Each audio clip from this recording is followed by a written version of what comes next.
So we just found our elasticity is 2, and a natural immediate question to ask is 2 what's? We like understanding the units of things. It helps us actually understand what the thing means. Elasticity has weird units. Where did that 2 come from? It came from 10 over 5. Where did that 10 over 5 come from? That 10 came from like 50 over 100. And that 5 came from 2 over 40. These 50 and 100 were numbers of shoes, but it was shoes per shoe. So those units cancel. The 10 was really a number of percent. And that 5 on bottom was also a number of percent. It was dollars per dollars, but the dollars part canceled. So it's just also a percent. And then, like, even the percents go away. Like, after I had both of those ratio, I took percent per percent, and there's no units. This is a unitless quantity. Which is, what? 2 nothings? This is disturbing. Well, don't let that freak you out. Let that free you, man. The lack of units is kind of good news. One of the things that means is, if these shoes, instead of selling them for dollars, I was selling them for pesos or euros or whatever measurement I want, then elasticity of 2 means the same thing. If the shoes were extremely expensive shoes, well, 5% means 5% for a big number or for a little number. The elasticity means the same thing for big items as it does for small items. Like, elasticity being unitless kind of makes it a universal meaning to it. Like, any market, any context, an elasticity of 2 means the same thing. Well, what does it mean? Like, the lack of a unit is hard because it's like a block between us getting to the meaning. So think about what elasticity means. It's the percent change in sales divided by the percent change in price. Think about, what does it mean if the elasticity is small? What does it mean if the elasticity is big? A thing with low elasticity means that the top is much smaller than the bottom. That means a big change in price will go with a small change in sales. When you jack up the price, people will still buy less because that's the universal assumption, is that higher prices, lower sales.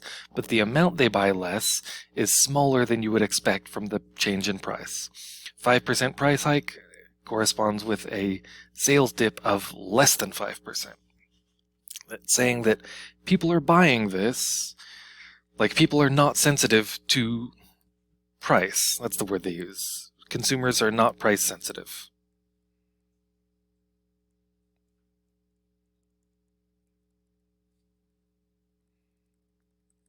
Think about your shopping habits. Is there an item that you buy where even if it got way more expensive, you're still buying it? You're still buying just as much of it. Some standard examples. Toothpaste. I sure hope you are not refusing to buy toothpaste because it got too expensive. Deodorant.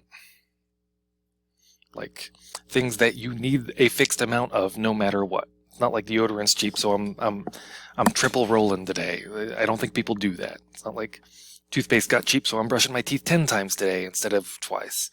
I don't think people do that. Maybe gas is another good example of this. Gas, people want to object to the gas example because they want to say, well, this store got cheaper than that one, so I'm going to go buy it from there. Well, that's every product. In general, if you can get the exact same thing for cheaper, you always get the exact same thing for cheaper. That's not what elasticity is trying to get to. To think about elasticity for gas, think about how next week maybe gas will be a little more expensive than this week. Is that going to cause you to drive less? I think about the times I drive in my life. I can't think of any time where I decided not to drive somewhere because gas was expensive. I have bad news. If your friend said they didn't want to hang out because gas is too expensive this week, I don't think that's why they didn't want to hang out with you. So yeah, toothpaste, deodorant, gas, these are necessities. I guess medicine, insulin is another good example of this. Like, you don't buy more. Gas is a really good example because, like, maybe if the toothpaste is cheap, I say, hey, there's a sale on toothpaste. I'm going to buy 20 boxes of toothpaste. I'm going to fill this shelf with toothpaste, and because it's a good price right now. You can't really do that with gas. Like, you don't. It's not safe to leave 1,000,000 gas cans full of gas in your garage. Your tank holds this much. You're going to fill up your tank when you're at the gas station. Anyway, necessities. That's what low elasticity means. What does high elasticity mean? It means the opposite of that. What's the opposite of a necessity? It's a luxury. This is in a couple ways. Like, I think about what are the times where I am looking very closely at the price of a thing, and if I may jump when the price goes down, those are usually things that I'm kind of waiting to buy myself as a treat. Like, I remember waiting to get a GameCube in college for the first big price drop. Like, this is a thing I didn't actually need. I was able to hold out for a lower price. In two ways. One, the fact that I don't actually need it sort of causes me to do that like self-punishment thing of, yeah, you don't need to spend this much money on yourself today. I see a lot of people staring at the prices on TVs at Target, waiting for a big sale. These are things that I don't actually need. And the fact that it's a luxury means that if the price gets artificially high for some reason, like when gas gets high, I still buy the gas. When a video game is too expensive, I don't need the video game. I can wait. So elasticity is interesting. It's assigning a number to a spectrum of, is this thing a luxury or is this thing a necessity? This is my favorite thing in economics, is when people find a cool way to measure a concept that seems hard to measure. Like if you got into an argument about what's more of a necessity, toothpaste or deodorant, that's A, it's toothpaste. I think there's a winner there. But B, you can mathematically sort of go find a way to measure the extent to which something is a necessity. You look up the elasticity of these things, and there is a number that measures which of these things is more of a necessity than a luxury.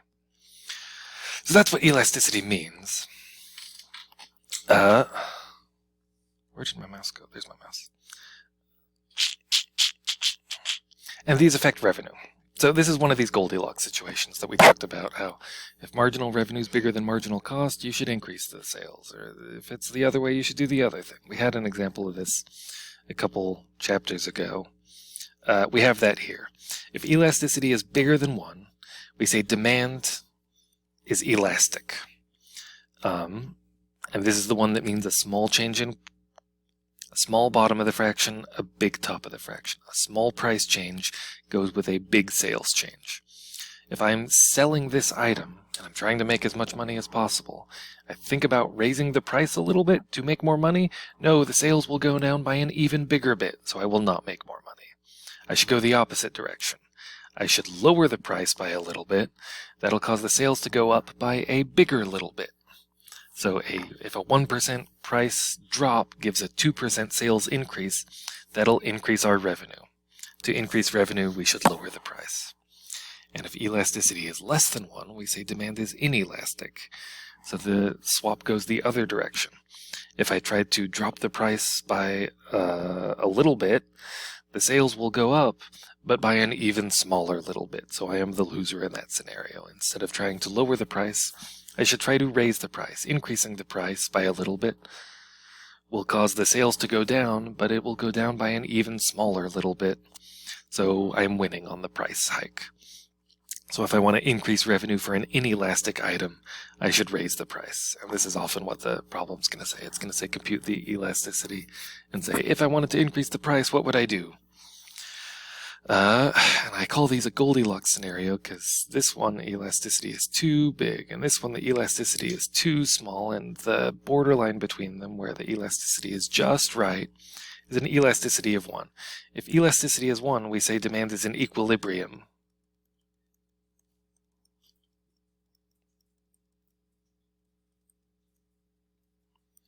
And revenue might be at a maximum. Damn it, my thing stopped working. Hey, there it is. Revenue is maybe at a max. That maybe is kind of a big deal, but I'll say why on the next